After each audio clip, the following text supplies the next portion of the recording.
finally, this last guy is going to get pushed back, but it's just going to like completely boggle my mind. Dwight Howard is a no question Hall of Famer. The fact that he didn't make the NBA 75 team is kind of an embarrassment to the NBA 75 team, in my opinion. Dwight Howard is an 8-time All-NBA player. Think about that. Klay Thompson, Draymond Green have made 4 All-NBA teams between the two of them. Dwight Howard has made 8 of them by himself. And Dwight Howard is one of the most impactful defensive players to ever live. He is a 2-time block champ, a 5-time all-defensive team member, a 3-time defensive player of the year, 5-time rebounding champion. He did get his title in 2020 when he was the backup center for the Los Angeles Lakers. But his career is the one that occurred in Orlando when, for what was it, like a 7-year period, he averaged 18 points, 13 rebounds, 2 blocks, and shot 58% from the field. He carried an Orlando Magic team that was under-talented to the NBA Finals. He is a no-question Hall of Famer. I thought he frankly should have won MVP in the year that Derrick Rose won it. I thought that if NBA voters at that time would value defense in the way that they do now, I think Dwight Howard would have won that MVP award.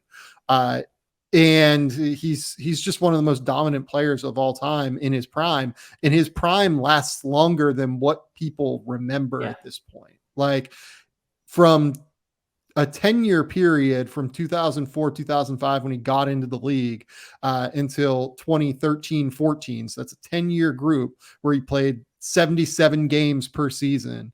He averaged 18 points, 13 rebounds, 2 blocks per game, and shot 58% from the field while being like arguably the number 1 option on most of those teams. The last couple of years in Houston, he was, 1A, 1B basically. But Dwight Howard is a no doubter, like dominant Hall of Famer. And I don't understand why people continue to do this thing with him other than the fact that he's a polarizing personality to an extent.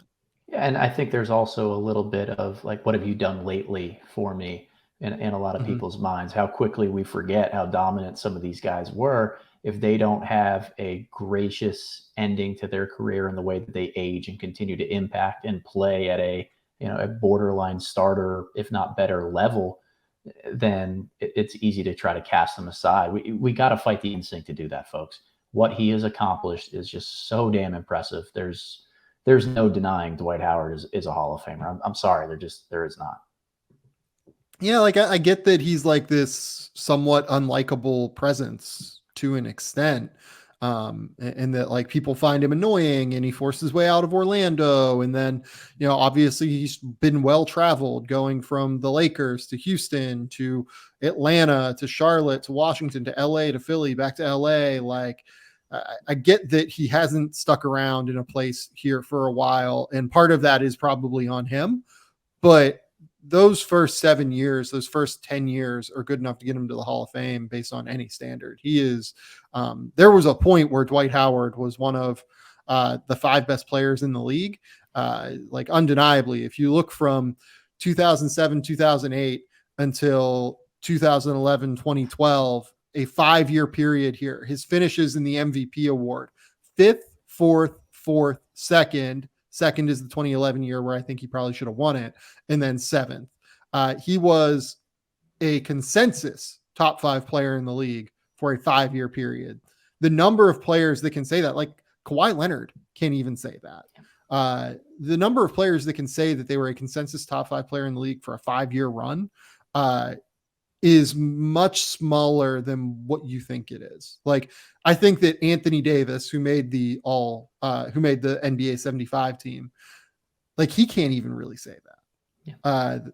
We need to remember to respect Dwight Howard's first 10 years of his career as we go through and discuss just how great some of these players are. But that's 13 guys now. Do you have anything else you want to say about Dwight?